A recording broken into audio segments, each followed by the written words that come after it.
శ్రీకాళహస్తి వెనుకున్న రహస్యం ఏంటో తెలుసుకుందాము. అక్కడ స్వయంభూ వెలసిన శివలింగానికి ఎండ తగలకూడదని ఒకసారి సాలెపురుగు ఆ శివలింగం చుట్టూ రాత్రంతా కష్టపడి గూడు తయారు చేస్తుంది. అయితే ఒక నాగుపాము తెల్లవారుజామున అక్కడకు వచ్చి ఆ గుడి మొత్తాన్ని తుడిచేసి తన నాగమణితో శివలింగాన్ని పూజిస్తుంది.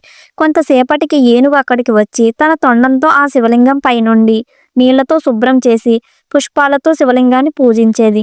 అలా రోజు జరగడంతో సాలిపురుగు నాగుపాము పూజిస్తున్నప్పుడు వెళ్ళి, రోజు నువ్వు పెడుతున్న నాగమణిని ఒక ఏనుగు వచ్చి తీసేస్తుందని చెబుతుంది. కొంతసేపటికి ఏనుగు అక్కడికి వస్తుంది.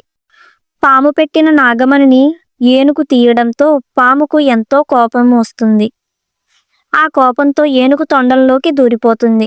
వెంటనే ఏనుగు పక్కనున్న బండకి తన తలను కొట్టుకోవడంతో బండకున్న సాలిపురుగు, తొండంలోకి దూరిన పాము మరియు ఏనుగు మూడు ఒకేసారి చనిపోతాయి. ఈ మూడు శివభక్తితో చనిపోవడంతో శివుడు ప్రత్యక్షమై వీళ్లను శివునిలో ఐక్యం చేసుకుని ఆ ప్రదేశానికి వీళ్ళ ముగ్గురు పేర్లు పెడతాడు. శ్రీ అంటే సాలిపురుగు, కాల అంటే పాము, హస్తి అంటే ఏనుగు అని అర్థం.